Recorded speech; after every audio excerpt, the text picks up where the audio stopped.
Called off my engagement when my fiancé secretly used our wedding money to put a down payment on a $100,000 Porsche. Then I found out he had also maxed out our credit cards and lied about it for months.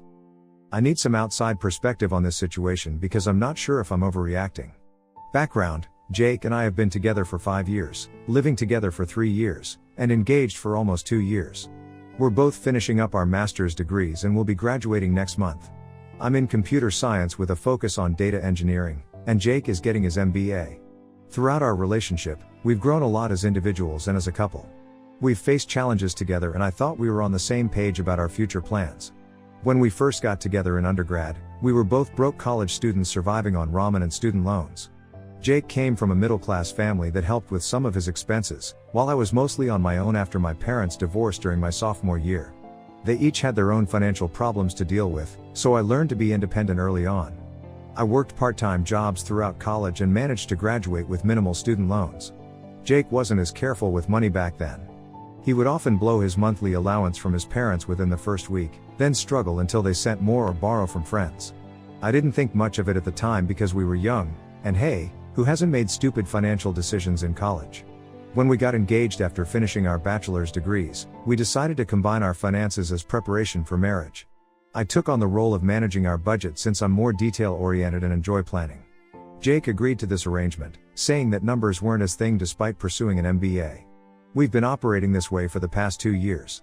Our budget is structured as follows: emergency fund, 6 months of expenses, retirement accounts, matching our employer's contributions, future house down payment fund, wedding/honeymoon fund, current living expenses, rent, utilities, groceries, etc., entertainment fund, health and fitness expenses, transportation costs, personal spending accounts. We each get an equal amount to spend however we want.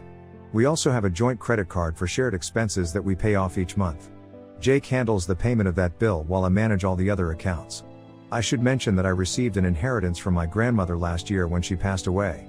It's not huge, but it's a decent amount, about $75,000, that I've kept separate from our joint finances. The inheritance is invested for our long-term future, and we agreed not to factor it into our current financial plans. My grandmother was very specific about wanting it to go toward education, a house, or retirement. She was a Depression-era kid who valued financial security above almost everything, and I want to honor her wishes. Jake burns through his personal spending money quickly. He buys every new video game release, subscribes to multiple gaming services, and spends money on in-game purchases. He's really into MMOs, and I've seen him drop $200 in a single night on some virtual currency crap. This has never bothered me because that's what the personal funds are for, so we can each have freedom to spend on things the other might find frivolous without judgment. I should also mention that we've been planning our wedding for next spring. Nothing extravagant, just a nice ceremony at a local botanical garden with about 80 guests, followed by a reception at a restaurant nearby. The whole thing, including a week-long honeymoon in Mexico, would cost around $15,000. We had about $12,000 saved up so far, and we were on track to have the full amount by the end of the year. The issue: last week, I noticed $3,500 missing from our wedding fund.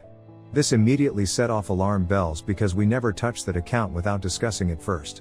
I checked the transaction history and saw that Jake had transferred the money to his personal account 3 days earlier.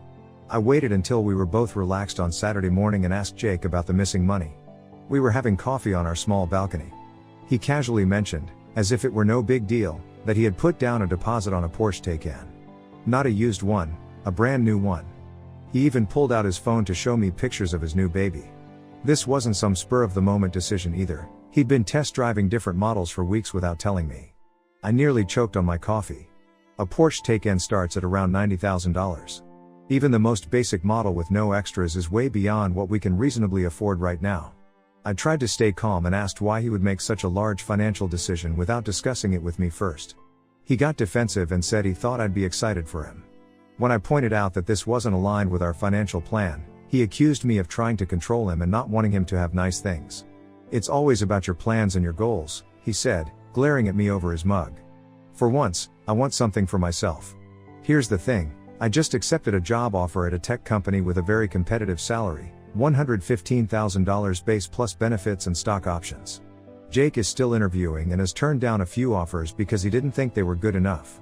One company offered him $85,000 as a starting salary with a standard benefits package, but he felt it was beneath his skills. Another offered $92,000, but he didn't like the company culture. Based on my salary alone, we could technically afford the monthly payments on the Porsche, but it would significantly impact our ability to save for a house, which has been our top priority. When we first graduated with our bachelor's degrees, we agreed to live frugally for a few years to build a solid financial foundation before upgrading our lifestyle. We both drive reliable but older vehicles that still work fine. Mine is a 2012 Honda Civic with about 120,000 miles on it, and Jake drives a 2011 Toyota Camry that his parents gave him when he started grad school. We had planned to reassess our transportation needs after moving for my new job, as the area has good public transportation options. The original plan was to possibly become a one-car household to save on insurance, maintenance, and parking costs. What bothers me most is that Jake made this decision unilaterally. He took money we had saved together for our wedding and put it towards something only he would enjoy, without even mentioning it to me first. When I tried to discuss this with him, he became defensive and accused me of being unsupportive. Do you know how hard I've worked? Don't I deserve something nice after all these years of being broke? He asked. I reminded him that I've worked just as hard, but I'm sticking to our plan. He rolled his eyes and walked away, muttering something about me being a fun killer. The next day, I found some paperwork on his desk that revealed more details about the Porsche purchase. The total price, with all the options he selected, came to $97,500. The financing terms were ridiculous, a $19,500 down payment, which explained why he needed the $3,500 from our wedding fund. He didn't have enough in his personal account, and a 6-year loan with monthly payments of $1,400 at 5.9% interest. There was also a credit check form, which explained the notification I received from our credit monitoring service about an inquiry. I went to stay with my sister for a few days to clear my head. Jake has been blowing up my phone, alternating between apologizing and accusing me of overreacting. His latest text said that I should be grateful he's not asking me to help pay for the car with my inheritance. As if using the money my grandmother left me for his luxury car was even remotely an option. I've always been the more financially responsible one in our relationship, but this is on another level. Jake and I have had our differences in the past, but we've always been able to work through them. This feels different. I'm questioning whether we have compatible financial values, which is crucial for a marriage to work. My sister thinks I should call off the engagement, saying this is a massive red flag. Some of my friends think I'm making too big a deal out of it and that I should let Jake have his toy if we can afford it. Jake's friends have been texting me too, telling me that I'm being controlling and that a real partner would support his dreams. Am I overreacting here? Is a luxury car purchase right after graduate school a reasonable decision? How do I explain to Jake that this isn't about the car itself, but about making major financial decisions as a team? Has anyone dealt with something similar and managed to work through it? P.S. I just realized I've been rambling, but this has been consuming my thoughts for days now. Thanks for reading this far, and I appreciate any advice you can offer. Update: it's been a month since my original post, and I want to thank everyone who took the time to respond. Your comments helped me gain perspective and validate that I wasn't being unreasonable. A lot has happened since then, and I felt I owed you all an update. After spending 3 days at my sister's place, I returned to our apartment to have a serious conversation with Jake. I had thought long and hard about what I wanted to say and how I wanted to approach the situation. I was determined to remain calm and rational, focusing on the behavior rather than attacking him personally. I started by telling Jake that I loved him and wanted our relationship to work, but that the Porsche situation had revealed some fundamental issues we needed to address. I explained that I wasn't opposed to him having nice things, but I was hurt that he made such a significant financial decision without consulting me first. I reminded him of our agreed upon goals and asked why he suddenly changed his mind about our priorities. Jake's response caught me off guard. Instead of acknowledging my concerns, he confessed that he had already signed the purchase agreement for the Porsche and put down not just the $3,500 from our wedding fund but had also taken out a personal loan for another $15,000 as a down payment. The total cost of the car was over $97,000, which would result in a monthly payment of around $1,400 for the next 6 years. When I asked how he planned to make these payments, he shrugged and said, "We'll figure it out. You're making good money now." He then suggested that we could postpone buying a house for a few more years and have a courthouse wedding instead of the celebration we had been planning. "It's not like we need all that fancy stuff anyway," he said, despite knowing that I had been looking forward to our wedding day and had been actively involved in the planning process. I couldn't believe what I was hearing. Jake had completely disregarded our mutual goals and made assumptions about how my income would be spent. When I pointed this out, he became defensive and claimed that since we're getting married, what's mine is his anyway. The conversation escalated when he brought up my inheritance again, suggesting that I was being selfish for not using it to support his dreams.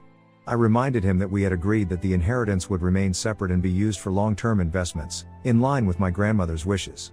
He scoffed and said that agreement was made before he found his dream car. Your grandmother would have wanted you to be happy, and supporting your husband would make you happy, he argued, which felt manipulative and disrespectful to both me and my grandmother's memory. That night, I couldn't sleep. I lay awake, staring at the ceiling, while Jake snored beside me, apparently unbothered by the tension between us. The next day, I decided to dig deeper into our finances. I spent a few hours going through all our accounts, credit card statements, and loan documents. What I discovered was alarming. Jake had also maxed out our joint credit card, racking up over $12,000 in debt on gaming equipment, expensive dinners, that he never mentioned to me, and what appeared to be gifts for someone named L from several jewelry stores. When I confronted him about these expenses, particularly the jewelry, he claimed they were surprise gifts for me that he was saving for special occasions. However, I've never received any jewelry from him in recent months, which makes his explanation suspicious. Additionally, he had been paying only the minimum amount due on the credit card for the past 5 months without telling me. This was directly contrary to our agreement to pay off the balance in full each month to avoid interest charges. The interest alone was costing us hundreds of dollars, money that could have gone toward our goals. I scheduled a consultation with a financial advisor that my sister recommended. The advisor reviewed our financial situation and was blunt: proceeding with a marriage to someone with such different financial values and behaviors would likely lead to ongoing conflicts and potential financial ruin. She shared statistics about how financial disagreements are one of the leading causes of divorce and suggested that, at minimum, we should consider premarital financial counseling if I decided to stay in the relationship. After careful consideration, consulting with friends, family, and professionals, I made the difficult decision to end our engagement. It wasn't just about the Porsche or the credit card debt, it was about the pattern of dishonesty, and the fundamental mismatch in our financial values. I called off the wedding, notified our venue and vendors, and began separating our finances. Thankfully, most of our deposits were refundable or could be applied to future events.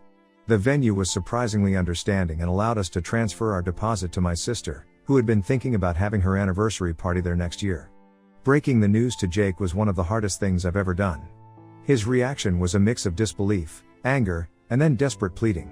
He couldn't seem to understand why this was such a deal breaker for me. It's just money, he kept saying, which only confirmed that we viewed financial matters very differently. I found an apartment closer to my new job and began moving my things out. Jake initially didn't take me seriously, assuming I was just making a point and would eventually get over it. He continued making plans that included me, telling mutual friends that I was overreacting and would come to my senses soon. When he realized I was actually leaving, he fluctuated between begging me to stay and accusing me of abandoning him when he needed me most. "You're supposed to stand by me through thick and thin," he texted one day, followed by "You never really loved me if you can walk away over something as trivial as a car" the next. The process of untangling our lives was complicated and emotionally draining. We had to close joint accounts, divide up furniture, and decide who would keep which kitchen appliances. I left behind anything that would remind me too much of our life together, taking only what I needed for my new place. His parents called me after Jake told them what was happening. Surprisingly, they were understanding of my position. His mother even confided that they had been concerned about Jake's spending habits for years but hadn't wanted to interfere in our relationship. "He's always been impulsive with money," she admitted. "We bailed him out several times during college, but we agreed not to do it anymore after he graduated. We thought he had improved." She sounded resigned, as if this was a pattern she had seen play out many times before. What was most revealing was when his father called me separately. He apologized for his son's behavior and shared that Jake had previously maxed out 3 credit cards during his undergraduate years, accumulating over $30,000 in debt that his parents had paid off on the condition that he get financial counseling. Jake had never mentioned this to me, which was yet another deception in our relationship. It's been a challenging few weeks. I had to cancel our wedding, move. There were moments when I questioned my decision, wondering if I was throwing away a 5-year relationship over material concerns. But then I would remember the look on Jake's face when he talked about the Porsche, how he valued his immediate desires over our shared future, how easily he dismissed my concerns, and how he felt entitled to my income and even my inheritance. My sister has been an incredible support system, helping me pack and letting me crash at her place when needed. Jake is now stuck with a Porsche he can't afford, and from what I've heard through mutual friends, he's trying to get out of the contract or find someone to take over the payments. The dealership is apparently not being very accommodating, and he's facing the possibility of significant financial penalties. His parents refuse to bail him out, telling him it's time he learned to deal with the consequences of his actions. He's been posting on social media about how materialistic women can't appreciate a man with ambition and style, which would be laughable if it weren't so frustrating. Some of our mutual friends have sided with him, suggesting that I'm throwing away a good relationship over money.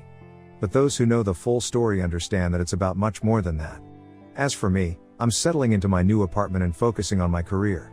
My financial advisor helped me create a new budget and investment plan for my future, one that doesn't include paying off someone else's impulsive purchases. Thank you, Reddit, for helping me see the situation clearly. Sometimes an outside perspective is exactly what you need to recognize when something isn't right. Your comments gave me the courage to make a difficult decision, and while the path forward isn't always easy, I know it's the right one for me. Edit. Some information I forgot to include in the original post. I realize I left out some important details in my original post that might provide more context for the situation. Jake and I had specifically discussed car purchases about 6 months ago when we were mapping out our 5-year plan. At that time, we agreed that we would both continue driving our current vehicles. Mine is a 2012 Honda Civic, his is a 2011 Toyota Camry, for at least another 2 years after graduation to maximize our savings rate. The plan was to reassess after we had built up our emergency fund and made progress on our house down payment. We had calculated that if we both lived as if we were still students for 2 years after getting our full-time jobs, we could save enough for a 20% down payment on a modest house in our target area, have a meaningful wedding celebration with our loved ones, and still have our emergency fund intact. This wasn't my plan that I forced on Jake, it was something we discussed extensively and mutually agreed upon. Jake had never previously expressed any interest in Porsches or luxury vehicles in general. His sudden fixation on the car came after his college friend purchased a Tesla Model S. I suspect there was an element of competition involved, though Jake would never admit that. This friend is rich and comes from family money, so their financial situations are vastly different from ours. Edit 2. Response to common questions. Many people have asked why I didn't notice the credit card debt sooner. The truth is that I trusted Jake to pay the bill as agreed. The credit card was in both our names, but he managed that particular account because it made sense with how we divided financial responsibilities. He would tell me each month that he had paid it, and I didn't verify because I believed him. It wasn't until I was reviewing all our finances that I logged into the account and saw the actual balance and payment history. Trust is a fundamental part of any relationship, and I never had reason to doubt him before this incident. Regarding the wedding, yes, we lost some deposits that weren't refundable, totaling about $2,200. I consider that money well spent if it saved me from making a much more expensive mistake down the road. Some people have suggested that I should have gone ahead with the wedding given how much we had already invested, but that's a sunk cost fallacy. Moving forward with a marriage I had serious doubts about would have been far more costly in the long run. Several people suggested that I should have tried couples counseling before ending the engagement. I did suggest this to Jake, but he dismissed the idea, saying we didn't need some stranger telling us how to handle our business. His unwillingness to even consider counseling was another red flag to me, suggesting that he wasn't interested in addressing the underlying issues in our relationship. For those asking about Jake's reaction to the breakup, he's telling mutual friends that I left him because I care more about money than love. He's conveniently leaving out the part where he made a $97,000 decision without consulting me, took money from our wedding fund, hid credit card debt, and expected me to help pay for his luxury car with my income. It's interesting how he frames financial responsibility as materialism when it suits his narrative. Some have questioned whether I was too controlling with our finances. While I did manage most of our accounts, this was a mutual agreement based on our strengths and preferences. Jake had full access to all financial information, was included in all major decisions until this incident, and had his own spending money that I never questioned or monitored. I don't believe that expecting transparency and mutual decision-making for large purchases is controlling. It's a basic expectation in a partnership.